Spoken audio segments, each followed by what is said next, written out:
Suara pemuda adalah suara perubahan. Jiwa pemuda adalah jiwa perubahan. Jadi, kembali bersama saya Kang Axel. Ya, tentunya kali ini kita kedatangan tamu istimewa ya di bidang praktisi pendidikan. Tapi sebelum itu, mengenai tentang episode kali ini, kita akan coba ya mengupas tuntas di kejadian yang sangat umum ya di sekolah zaman sekarang kaitan dengan bagaimana siswa itu burnout ya dengan istilah-istilah yang sekarang ya dengan mental health ya kemudian mengakibatkan siswa itu kemudian kemana nih ya setelah sekolah gitu ya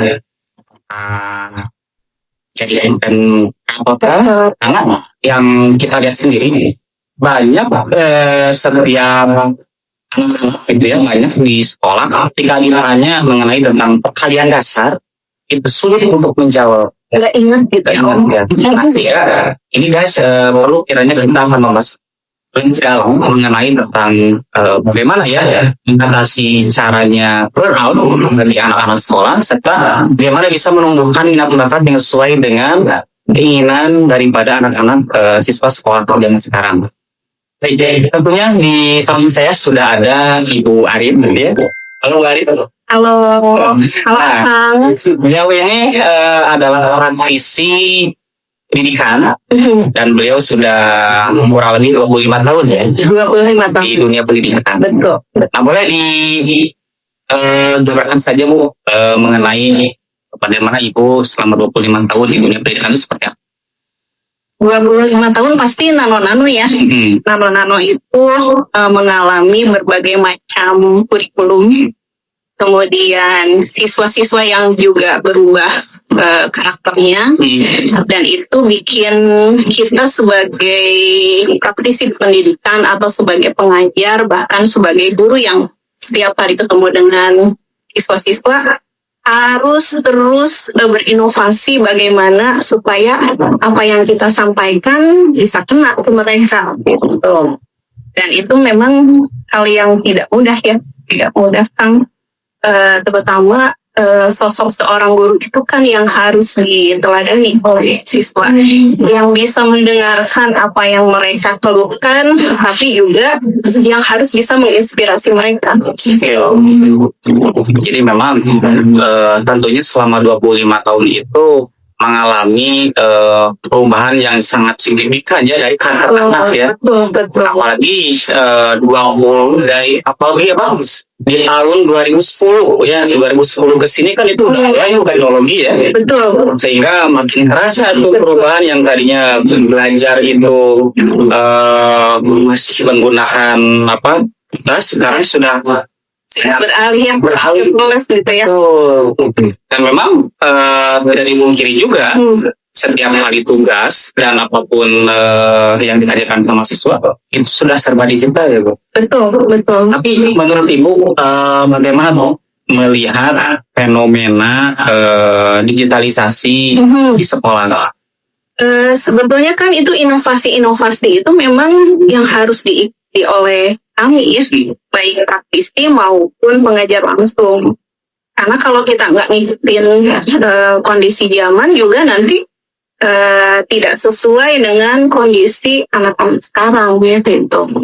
Nah itu yang harus diantisipasi oleh kita sehingga terus-terusan kita harus terus mengembangkan diri, tidak hanya dengan mengajar tradisional, tetapi mengajarnya pun menyenangkan untuk siswa ya, atau bahkan modern ya, atau kekinian sesuai dengan kondisi anak-anak sekarang.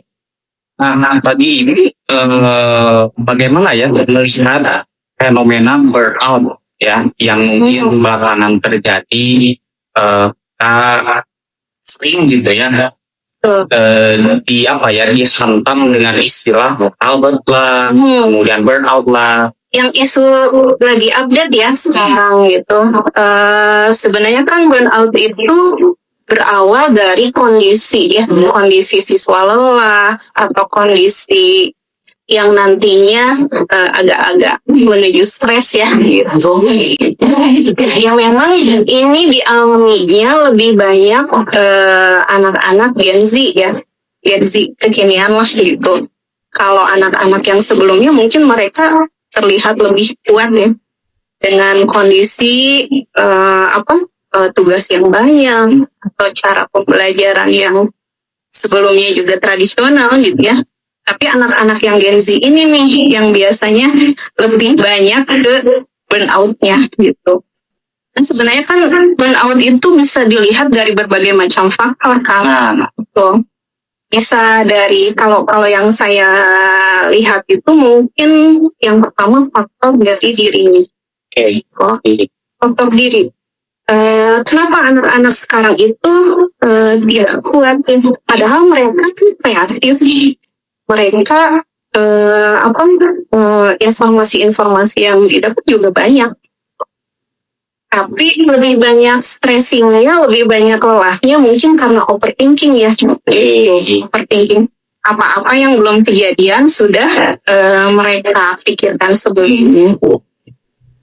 Jadi faktor yang utama sekali memang faktor dari siswa itu gitu, anak tersebut. Apakah beliau bisa memanage motivasinya mungkin gitu ya? Karena kalau saya lihat motivasi itu memang hal yang paling krusial ya. Gitu. Anak-anak sekarang kan pengesnya juga tinggi ya. Pengen sesuatu yang dia kejar dengan segala macam cara gitu. Ada yang sampai belajarnya sampai jam 2. Kemudian ya kecapean dan lain-lain. Tapi selain faktor dari tersebut ada faktor-faktor luar sebenarnya. Nah, ini faktor luar ini yang kemudian juga harus dikondisikan ya. Faktornya apa saja? Faktor dari keluarganya mungkin itu, atau faktor dari kondisi sekolah seperti apa sistem di sekolah. Jadi faktor-faktor yang tadi itu memang sangat berpengaruh ya, bagaimana siswa itu bisa jadi burnout. Ya, faktor diri, kemudian faktor di luar diri yang berkaitan dengan sekolah sendiri ataupun dengan lingkungan sekitar gitu ya, keluarga. Tapi kalau kita berbicara kita mungkin zaman dulu ya, dengan push diberikan berbagai macam tugas, itu nggak ada sih istilah capek itu gitu ya. Tapi apakah itu sangat terasa bahwa di masa sekarang ini? Kerasa bangetnya itu mungkin yang pertama memang kondisi anak ya.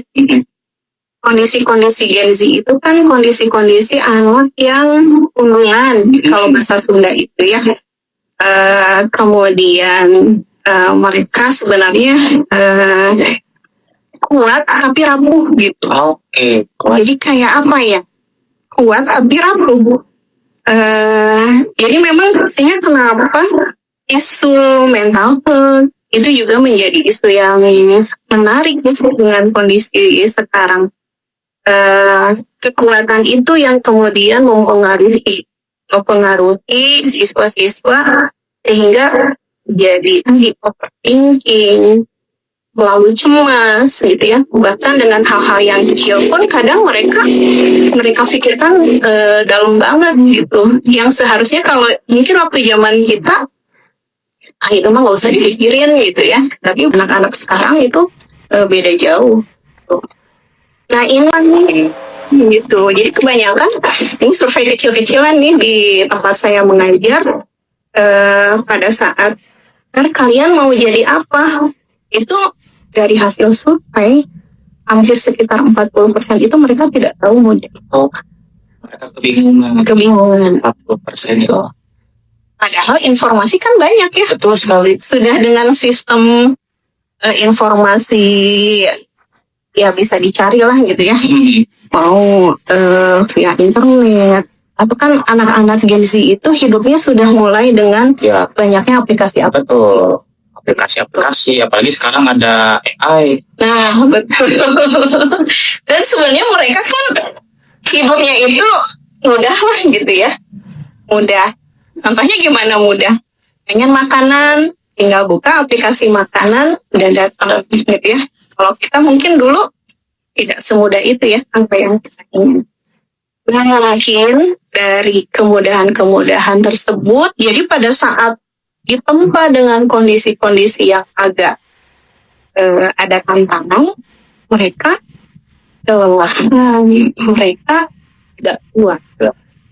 Tapi kalau berbicara mengenai tentang kurikulum ya di pendidikan sekarang, itu seberapa berpengaruh terhadap mungkin mengurangi ya atau mencegah daripada terjadinya burnout bagi siswa?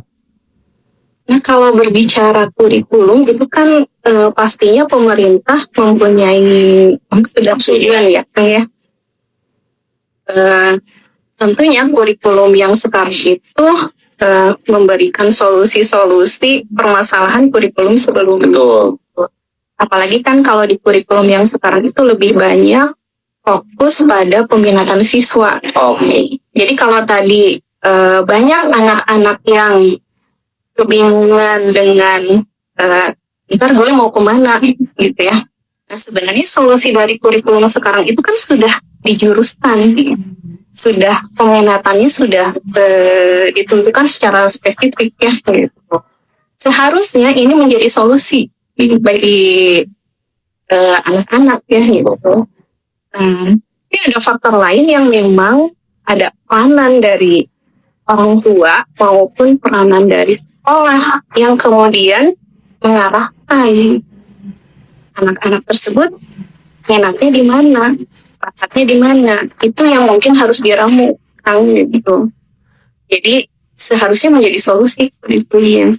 Karena sekarang malah lebih dipetakan ya minat dan bakat Betul, ya. betul. Dipetakannya itu dengan apa Bu? Kalau misalkan di sekolah ya, apakah dengan SPOK atau dengan ada sistem tersendiri misalkan di sekolah atau seperti apa? Sebenarnya kalau di kurikulum sekarang itu kan ada 3 ya, ada 3 apa ya yang menjadi tujuan itu. Yang pertama kan ada intrakurikuler. Intrakurikuler itu mata pelajaran yang bisa diampu oleh siswa. Nah, bisa juga diminati oleh siswa gitu. Kemudian ada kokurikuler. Kokurikuler itu kegiatan menunjang intrakurikuler yang biasanya dalam bentuk proyek-proyek. Jadi nanti ini lebih ke karakter, kemudian lebih ke bagaimana pembiasaan juga ini yang kokurikuler. Yang satu lagi ini ekstrakurikuler. Betul. Ekstrakurikuler inilah yang kemudian bisa memetakan siswa minatnya di mana, bakatnya ingin apa gitu.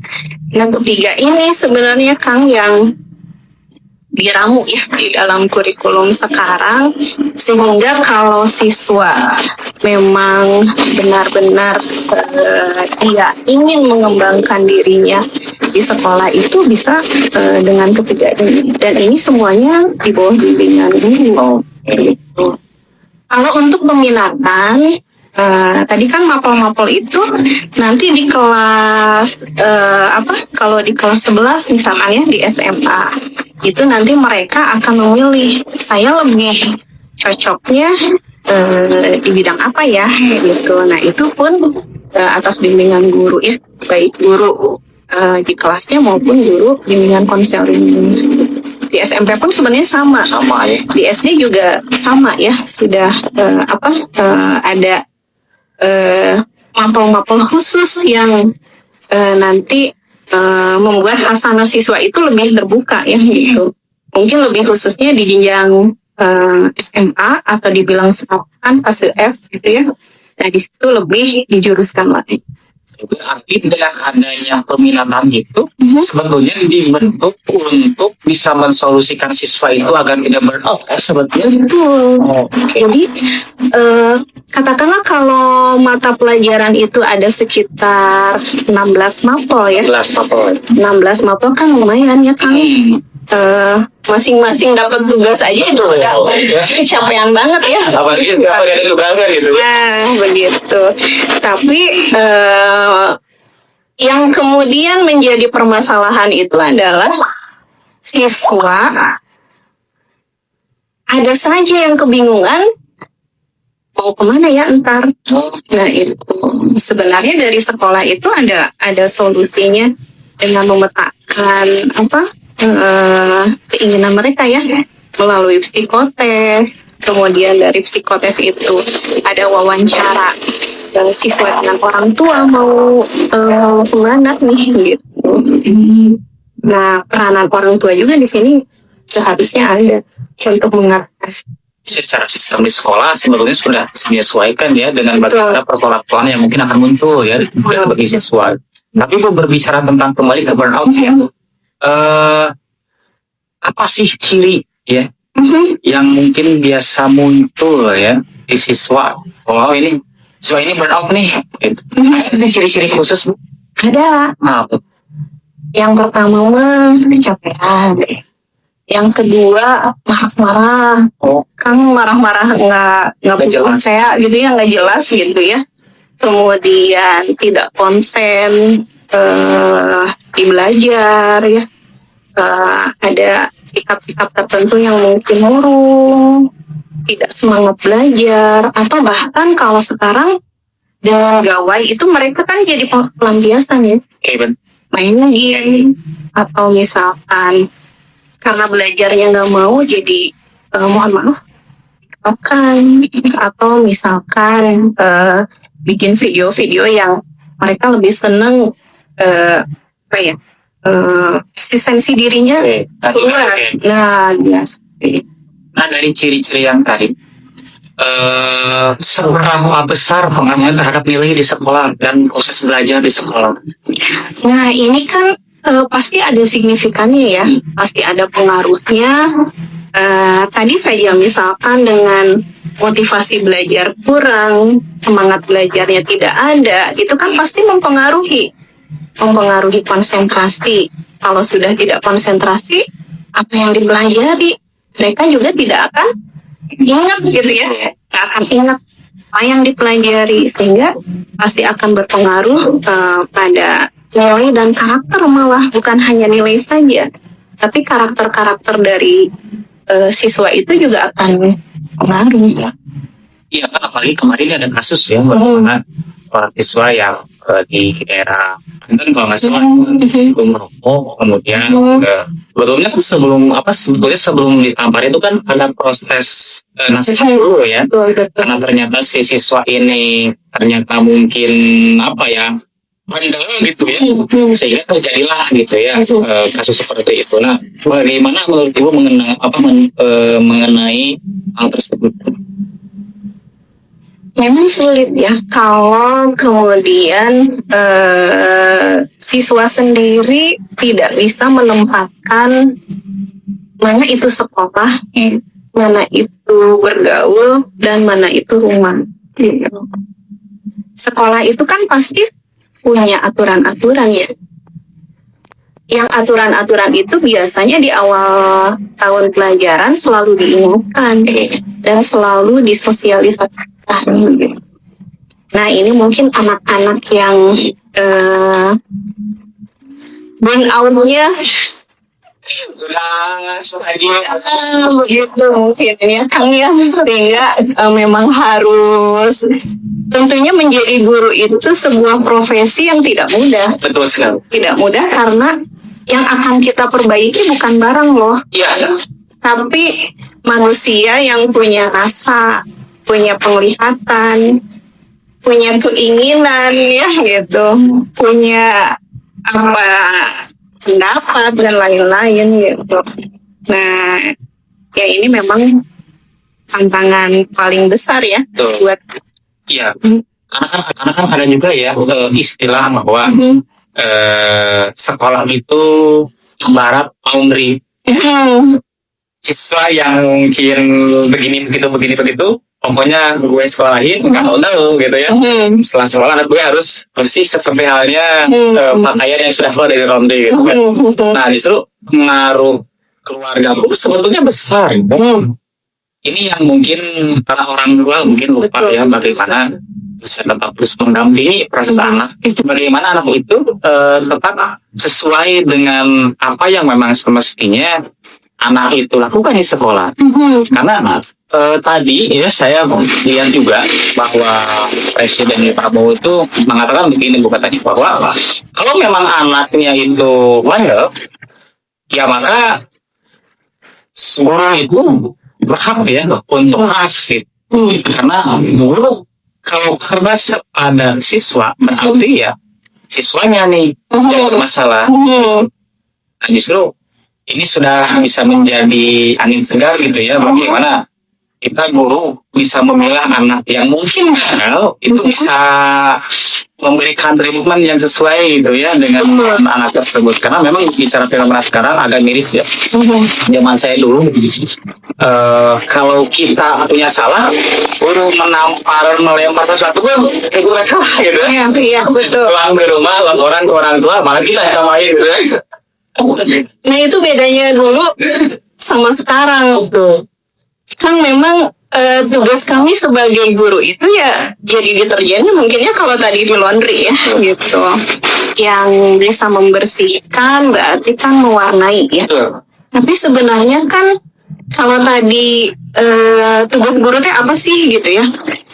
Tugas guru itu kan mendidik, mengajarkan, memberikan keterampilan, menjadi panutan, dan yang terakhir mengevaluasi ya sebenarnya. Kalau dalam pengajaran itu memberikan ilmu, apakah ilmu yang diberikannya berhasil atau tidak. Tapi sebenarnya tugas siapa yang utama mendidik anak-anak? Yang pasti adalah tugas orang tua.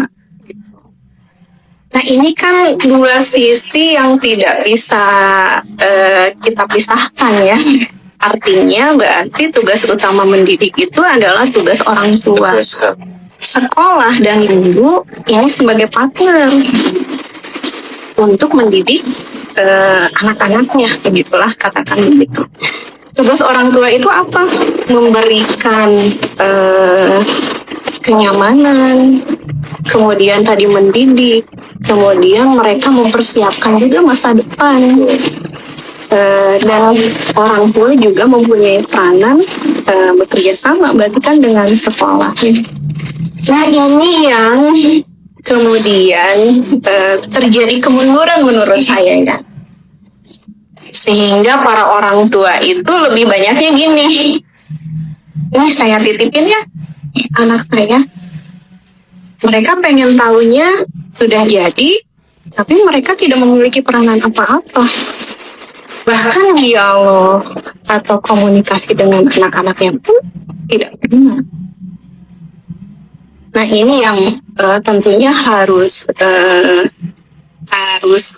dirubah ya paradigma ini atau pemahaman orang tua ini, sehingga menyekolahkan itu ya menyerahkan seluruhnya kepada sekolah, kepada guru.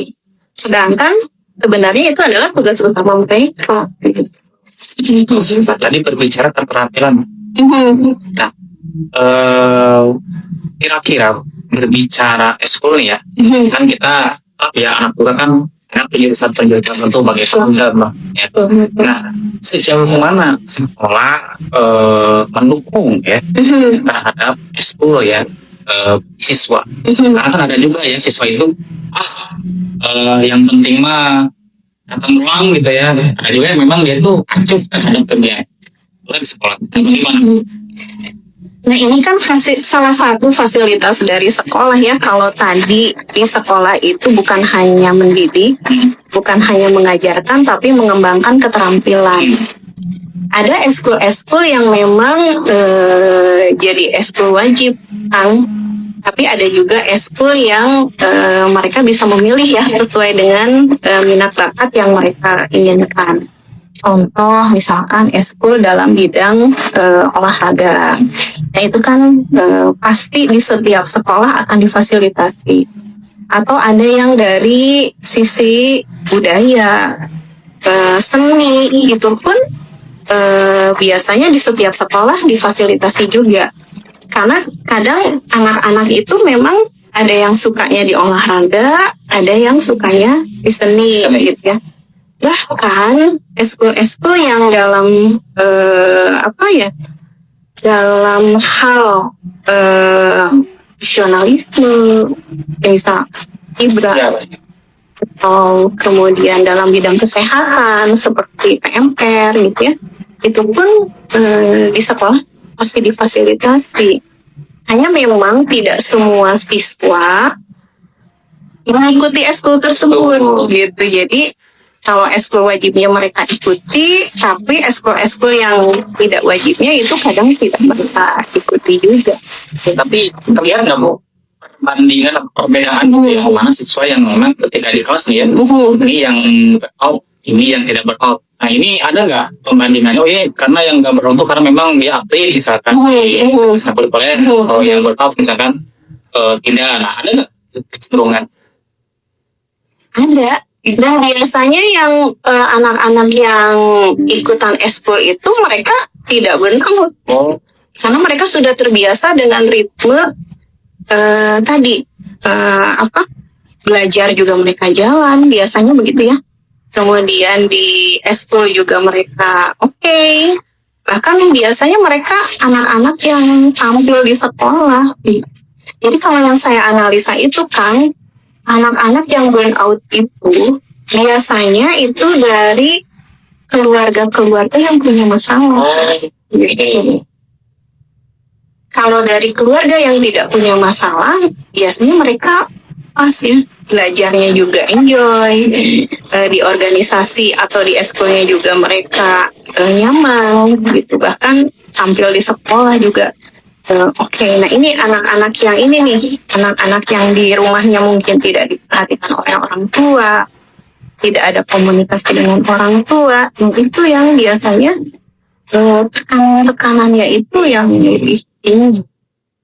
Ini memang ini masalahnya memang ribet ya Bu ya. Iya. Yang kita lihat kan anak di sekolah ya. Iya, betul. Anak itu di sekolah semua membawa masalah dari rumah juga. Itu. Sehingga apa ya, kalau saya bilang itu sama aja kan gurunya juga gitu Om, misalkan ya. Kalau di sekolah, kalau di rumahnya permasalahannya belum beres, ntar kan kebawa ke sekolah. Di sekolah mungkin bisa terjadi hal yang tidak terduga ya gitu. Nah, anak-anak juga sama begitu. Permasalahannya belum beres di rumah, belum rilis, dibawa ke sekolah. Di sekolah menghadapi berbagai macam tantangan lah, katakan gitu ya. Dapat ilmu baru, tugas ada, misalkan belum pergaulan sama teman ya. Nah, itu yang yang saya lihat menjadi permasalahan utamanya. Jadi miris juga ya Bu ya, karena itu tentang fenomena zaman sekarang. Kan kalau bicara survei ya miris lah ya, berbicara hasil-hasilnya gitu kan. Sehingga apa ya, mungkin menurut Ibu kira-kira langkah konkret ya, langkah konkret dari sekolah bisa apa ya, mungkin meminimalisir atau mengatasi dari burnout itu sendiri. Yang pertama memang kita pasti akan mengedukasi anak-anak ya, mengedukasi anak-anak bahwa apa yang menjadi tantangan itu bukan menjadi beban. Beda. Kalau ini tantangan, kalau cara pandang yang lainnya beban, itu pasti akan beda ya. Kalau tantangan kan berarti mereka siap dengan solusi-solusi dari tantangan. Tapi kalau menjadi beban, mereka berat dulu pundaknya. Apa yang dia pikirkan, apa yang akan dia kerjakan, itu pasti berat gitu. Nah, kemudian yang kedua memang kita harus kerjasama dengan orang tua. Sehingga orang tua bisa memahami kembali kalau pendidikan itu memang harus diawali dari rumah gitu. Dan ini kan kalau zaman kekinian itu memang ada parenting ya yang dilaksanakan oleh sekolah gitu, atau mungkin dialog dengan orang tua ya, atau home visit. Sebenarnya itu kalau dari sekolah ada program-program untuk mengantisipasinya.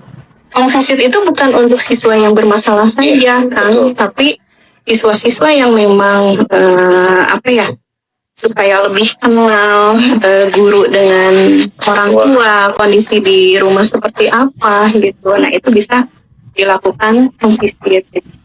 Dan yang ketiga, tadi memang guru itu empatinya harus lebih tinggi, Om. Karena saya yang mau ya, bagi saya melihat gitu kan beberapa konten ya sekarang guru itu justru bikin konten juga gitu ya. Betul. Justru gurunya bikin konten gitu ya. Ayo sekarang ini ikut-ikutan. Nah, itulah kenapa guru itu yang memang akan menjadi contoh, menjadi teladan buat murid-muridnya ya. Jadi kalau gurunya jelek ya nanti akan dicontohnya hal yang jeleknya. Kalau saya punya prinsip begini, kita mengajarkan atau mendidik siswa itu seperti kita bersedekah jariah. Kalau sedekah jariah mah Om, apa yang kita sampaikan kemudian siswa menerimanya dan berkesan dan itu mereka lakukan terus menerus, maka akan sampai pada kita. Nah, ini yang kemudian tugas yang paling berat dari guru adalah dia menjadi teladan buat. Dan memang ini menjadi PR juga ya bagi kita semua. Selain kita harus memberikan solusi terhadap anak, di selain juga kita harus jadi teladan. Betul. Kadang ini suka jadi barang-barangnya gitu. Nah, sehingga memang guru itu harus sehat lahir batin. Artinya mereka harus sudah bisa merilis, harus bisa mensolusikan permasalahan-permasalahan dirinya ya.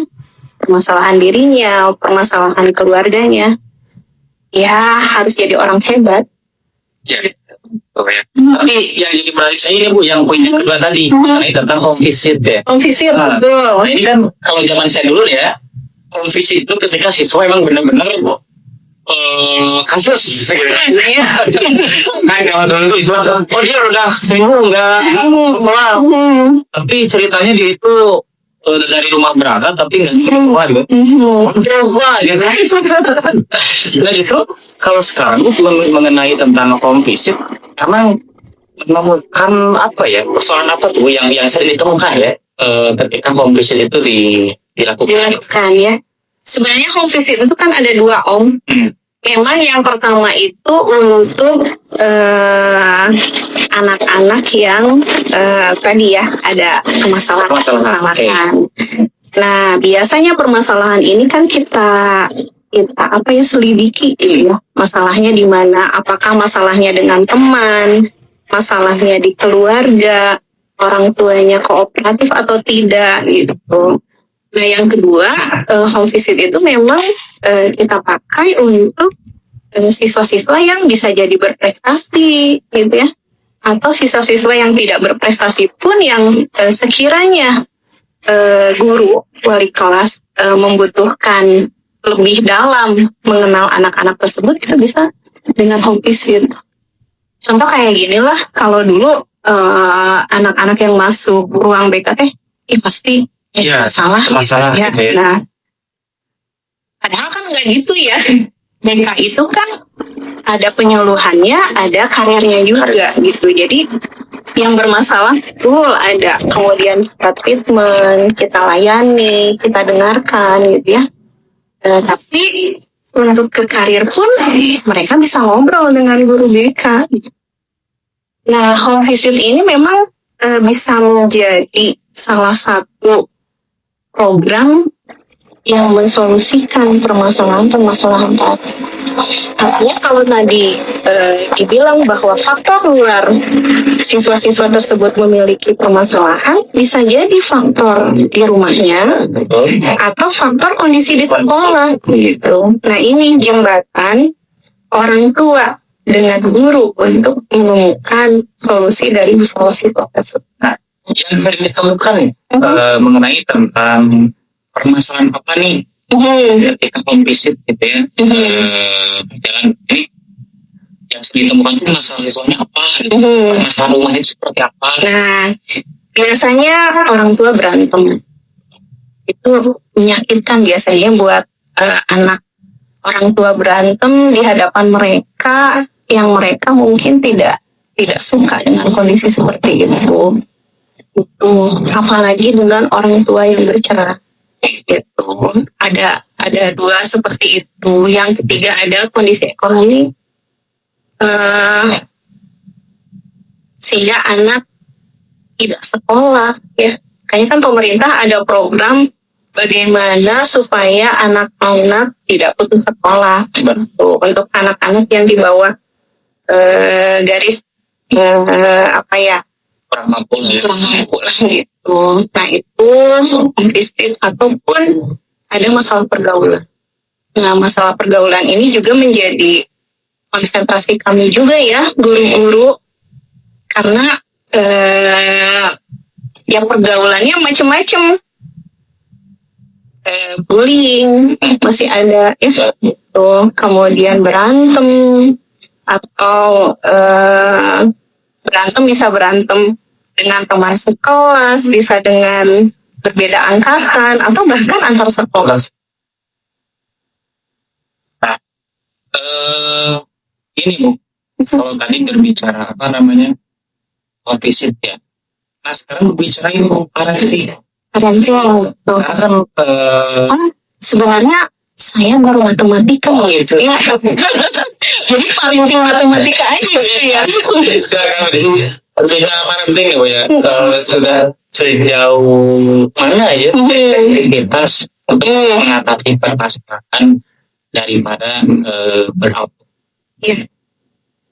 Sebenarnya ini program yang harus dikembangkan oleh sekolah. Jadi isu parenting itu memang baru isu-isu kekinian ya, dengan banyaknya permasalahan siswa yang di luar dugaan kami ya gitu.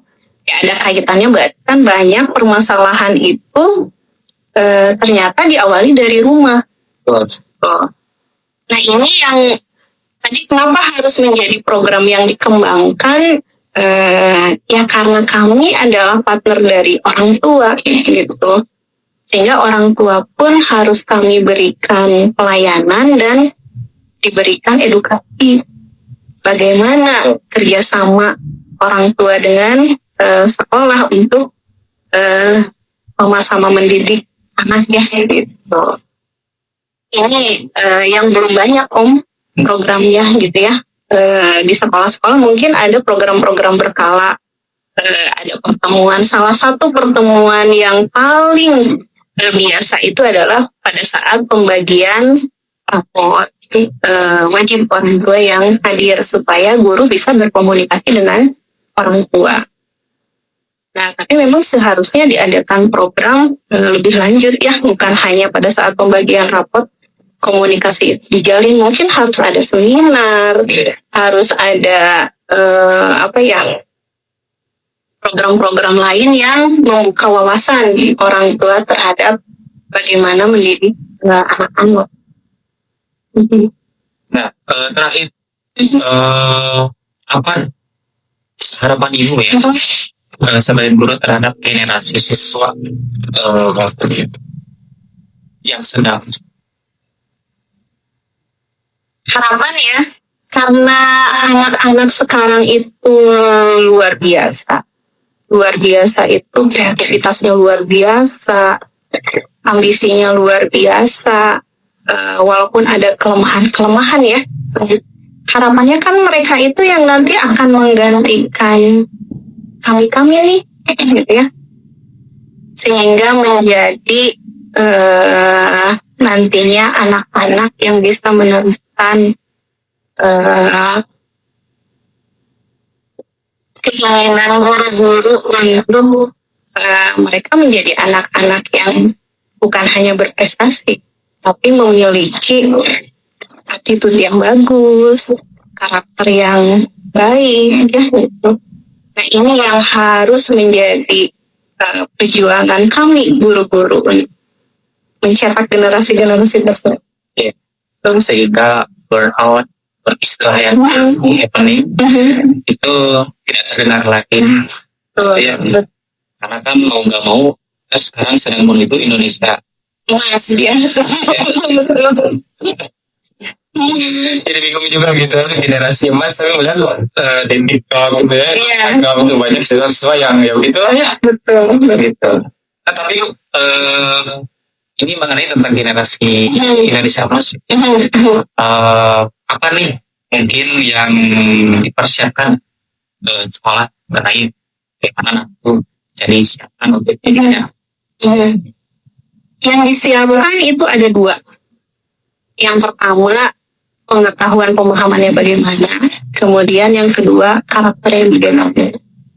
Nah, yang paling sulit itu memang karakter itu memang tidak bisa instan ya. Kita membentuk sekarang, kelihatan sekarang gitu ya. Tapi kita membentuk sekarang akan kelihatan mungkin 10 tahun kemudian. Tapi kalau pemahaman, pengetahuan bisa kelihatan sekarang. Nah, ini yang seharusnya menjadi konsentrasi guru, konsentrasi sekolah, bahkan konsentrasi orang tua ya di rumahnya, bagaimana karakter-karakter ini yang bisa diciptakan. Dan itu yang menjadi isu yang paling hangat ya, bagaimana karakter siswa hari ini seperti apa. Ya, justru mudah-mudahan ya dengan podcast kali ini tentunya harapannya ya orang tua bisa mendengar bagaimana sebenarnya tugas orang tua itu bukan hanya ya ibaratnya kayak laundry gitu ya. Punya uang, ya. Bagi sekarang selain gratis gitu ya. Dikembalikan gitu ya anaknya. Kamu tahu anaknya yang ada di sekolah lain, kamu tahu anaknya harus memang betul-betul jadi anak pinter lah, rajin lah gitu ya. Dan memang itu suatu hal yang mustahil ya, Boy. Itu sesuatu hal yang mustahil karena memang sebetulnya yang tadi disebutkan sama Bu Aris sendiri bahwa guru sekolah itu seperti partner. Betul, partner. Bagaimana kita sama-sama mendidik dan membina agar anak-anak itu justru menjadi anak-anak yang memang generasi emas yang sedang disiapkan. Nah, seperti hanya laundry. Betul. Cuma bersih doang gitu ya. Tapi nggak mau tahu gitu. Tapi ini Bu, terakhir closing statement dari hubungannya dengan burnout ya, seperti apa? Burnout bisa dicegah kalau sebenarnya kita sendiri tahu makna diri kita. Ya, namanya juga sekolah berarti kan harus ada konsekuensi ya yang dilakukan. Berarti kan siap menghadapi tantangan dan rintangan, bukan siap menghadapi beban. Jadi jangan jadi anak-anak yang burnout, tapi jadilah anak-anak yang semangat. Anak-anak yang punya visi hidup itu mau bagaimana, ya. Dan jadilah yang semangat untuk memperjuangkan. Ya, betul ya. Tipsnya adalah bagaimana menjadi semangat ya. Karena mau nggak mau ya kita sedang diuji dengan sekolahnya ya, bagaimana kita bisa semangat untuk bisa lulus, bagaimana bisa lulus, bagaimana bisa tumbuh dan berkembang yang tentunya bisa semangat meraih cita-cita yang sesuai dengan minat dan bakat. Tidak terkungkung oleh keadaan, semuanya keadaan itu mereka yang buat sendiri. Nah, itu. Nah, itu saja guys yang bisa disampaikan ya. Kami sajikan di episode kali ini. Mudah-mudahan kita bisa mengambil hikmah dari kejadian yang happening saat ini, bagaimana kita bisa bisa mengikis habis ya burnout di siswa-siswa kita kali ini. Itu saja mungkin yang bisa disampaikan, kurang lebihnya mohon maaf. Tetap stay tune di Opini Boy. Suara pemuda adalah suara perubahan dan jiwa pemuda adalah jiwa pembahasan. Opini Boy. Assalamualaikum warahmatullahi wabarakatuh. Waalaikumsalam warahmatullahi wabarakatuh.